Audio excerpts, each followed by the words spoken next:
What's up, I'm travel photographer Brendan Vanson of brendansadventures.com here in Jasper National Park, and today we're going dog sledding.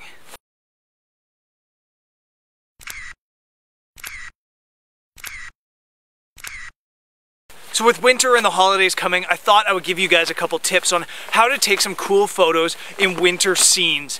And today is an awesome opportunity because we're heading out to just outside of Jasper National Park to do dog sledding, which is something I've always wanted to do. So I thought I would run you through some of my tips for how to take cool photos at wintertime.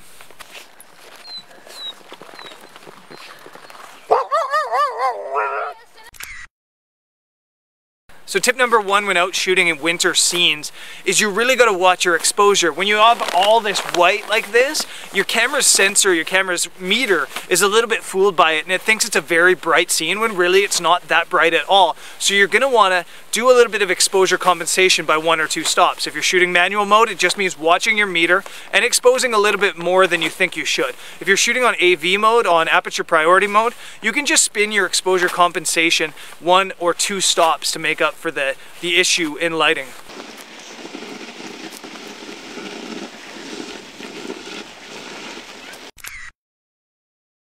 Tip number 2 is to watch your battery life. Your battery burns really quick when it's cold, and right now in Jasper National Park it is minus 35 degrees, and no, I'm not talking out of my ass, it is that cold right now. And when it's that cold, you don't have the same battery life. You'll probably only get about 50% of your usual battery life. So keep an eye on your batteries when it's really cold outside. Hike!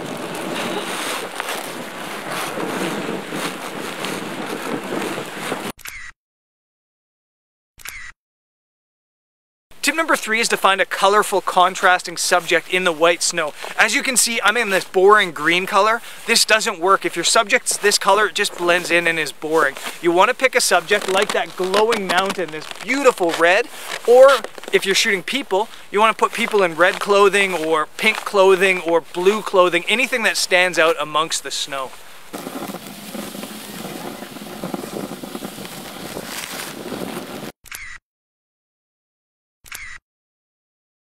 And finally, you want to make sure you get your white balance right. Of course, that's not something you need to do in camera if you're shooting raw. If you're shooting raw, you can adjust that white balance. Just shoot auto white balance. If you're not shooting in raw, you really need to get your white balance right in the camera with snow, or it can ruin pictures. Hike! This is how transportation is meant to be. I sit here in the soft, cushy sled, and Tiffany does all the work back there. You gotta love that.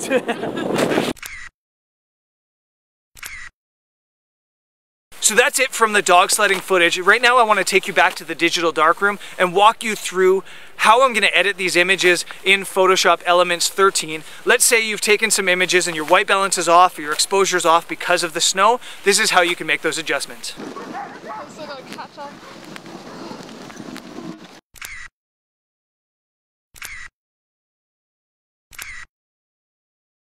So I'm back here now in Le Darkroom Digital, which I'm like 86% sure is how the French say the digital darkroom.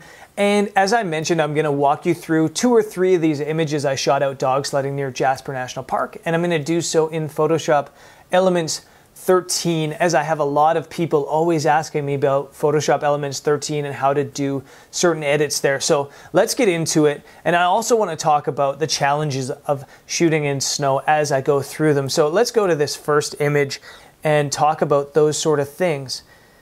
Shooting out in the snow is tough. It's really hard. Even as a professional shooter, it's very difficult because you're just dealing with so many different things. Not only are you dealing with exposure issues, with color balance issues, with white balance issues, with all those things, but it's cold. And you're trying to press all the buttons on your camera gear, wearing these big gloves, and you're trying to focus through the little lens, or through the little eyepiece as your face is freezing off. It was minus 24 when we were shooting these images, and in Jasper on various occasions, it got as cold as minus 37. One morning we were out shooting at minus 31 Celsius. It's just not easy. It's not easy at all.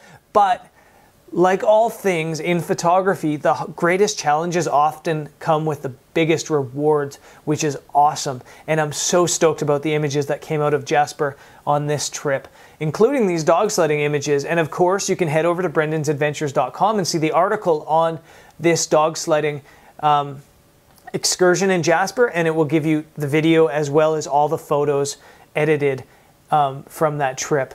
But anyways, let's get into the images and talk about how I fought against the elements and how I can fix the issues that come no matter what when you're shooting in winter. So this is the first image I shot the entire day. I shot this on the 6D at 16 to 35 millimeters and with a 16 to 35 millimeter lens. And this was a test shot. This was my test shot to see how my exposure was meant to be. And what I did is I used the spot meter, and I picked out this item here. If I would have used the spot meter on the snow, it probably would have told me I needed like 1/1000 because it sees the snow and it thinks it's really, really bright outside. Metering is basically decided on a formula that assumes that an entire image is gray or will level out to be gray. So if everything's white, it thinks it needs less of an exposure than it does. If everything's black, it thinks it needs more of an exposure than it does. So trying to find some mid-tone and mid-color like this red here is really important to try to figure out an exposure. So I used the spot meter red 1/25 at ISO 100 with f4. I shot it, I liked the exposure, and I went from there the rest of the day. When I was shooting the 6D, I was shooting f4 1/250 ISO 200 because I wanted a faster shutter speed, so I bumped the ISO up a little bit. And then as the day goes on and as the light changes a little bit, you can make minor adjustments by increasing or decreasing your shutter speed and going from there. That's the best way to do it, in my opinion. If you were to shoot in aperture priority mode and just shoot this scene constantly while you're moving, you're going to get different exposures every single time, and you need the right exposure when shooting snow. If I was to shoot on evaluative metering here, my camera sees all this white and it thinks I need a soft, quicker shutter speed and a darker exposure. This is what I come up with, and that's just not good. I mean, that's minus 1.85. I think when I shot this image, my meter was reading +2. So basically, you gotta trust what you see. You've got to chimp. I'm wearing a shirt that says chimping ain't easy. In photography, chimping is seen as like a bad thing, as an amateur thing, as a newbie thing. But when you're shooting snow, everybody's a newbie. And you want to chimp here and there, maybe even every 5-10 images as you're shooting out in snow, because the light changes and the metering system is just crazy put in whack with snow. So anyways, exposure. That was the issue I wanted to talk about with this image. And let's just move on to the next part of this image, which is the white balance. When you're shooting in snow, you often get these really blue white balances, and that's easy to fix. If you're shooting in Photoshop Elements 13, it'll take you into Camera Raw if you're shooting raw images, and you'll have these options to make these adjustments all here. So I honestly make the vast majority of my adjustments here, and I just do the cool and fun stuff over in Photoshop Elements 13. So if you want to change your temperature, you can just pop it here.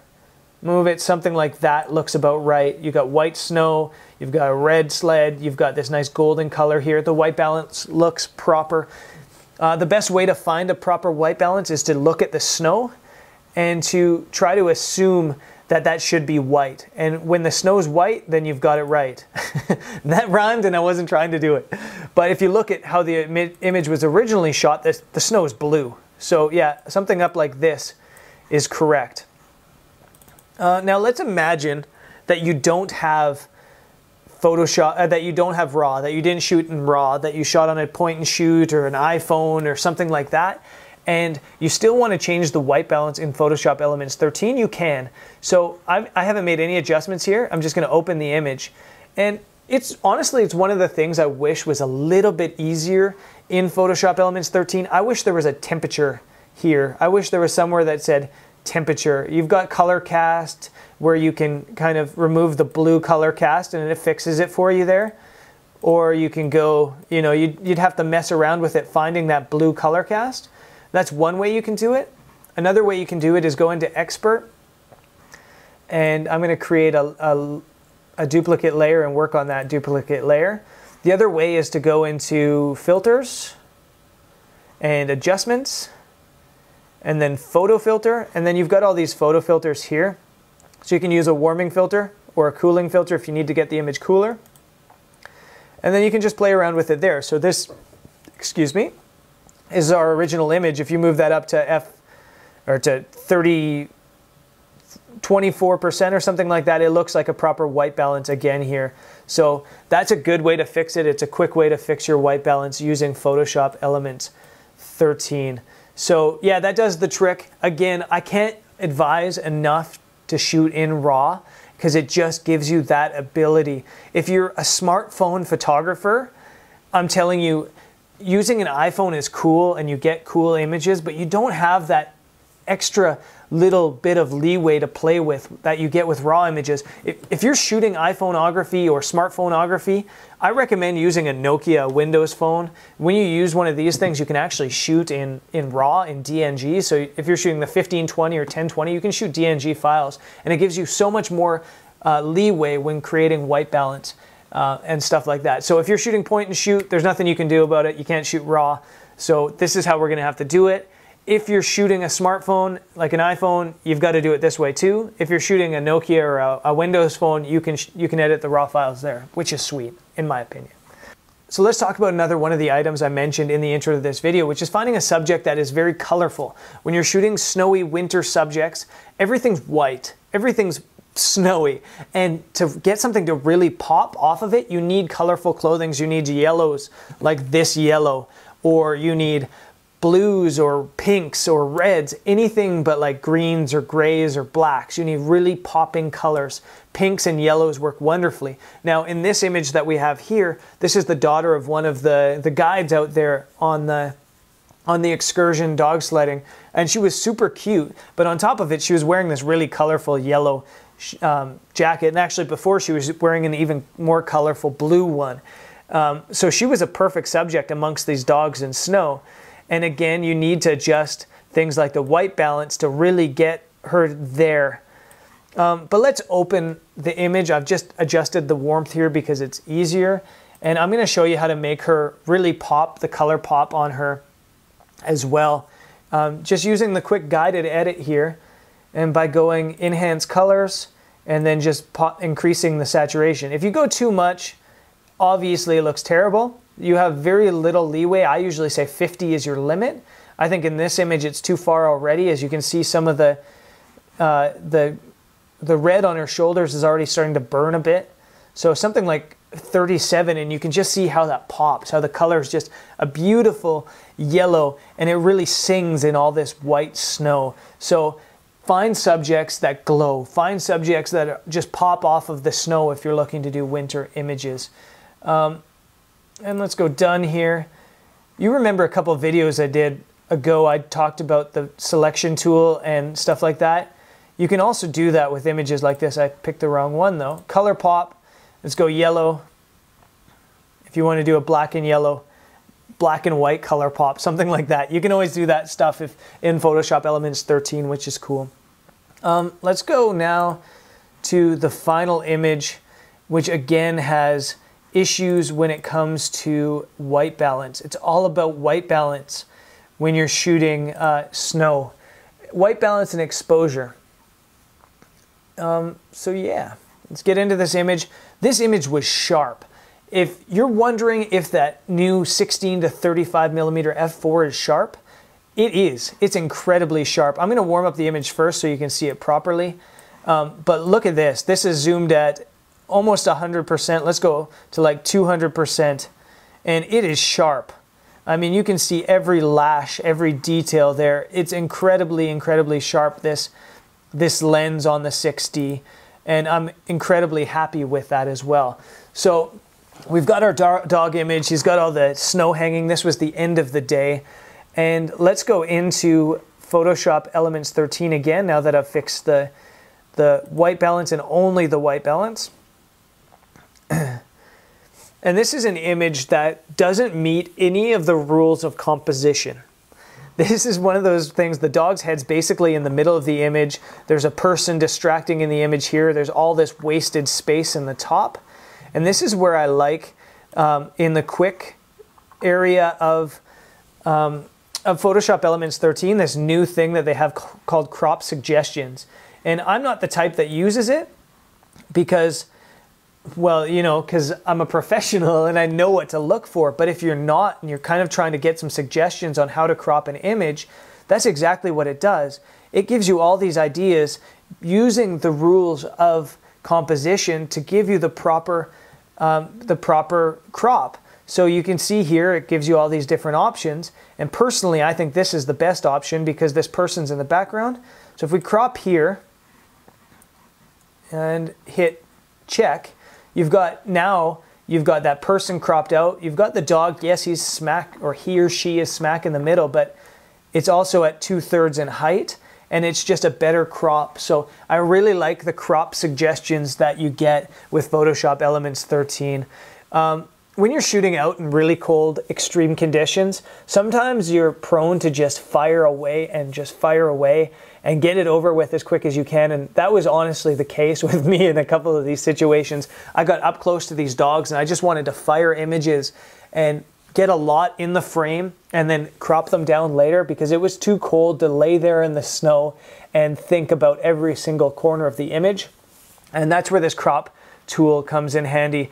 So I hope you learned something here with Photoshop Elements 13. If you want to see the images, all of them, there'll be about 20 of them from the dog sledding, completely edited. Head over to my website, brendansadventures.com. There'll be a link somewhere around my head at this point right now. When you're over at my website, also be sure to subscribe to my newsletter. When you do so, you get a free copy of my adventure travel magazine, Vagabundo magazine. You also get free information to your email inbox, and anytime I come up with photography material or I'm running a photo workshop or something like that, you'll be the first to hear about it. And yeah, I think that's it for the show. I've got a couple more videos from Jasper still to come, so be sure to subscribe to the channel. After that, we're heading to Drumheller, then we're heading down to the US to do a massive road trip, and then off to South America, so it should be a fun couple months coming up. I'll catch you next time. Peace.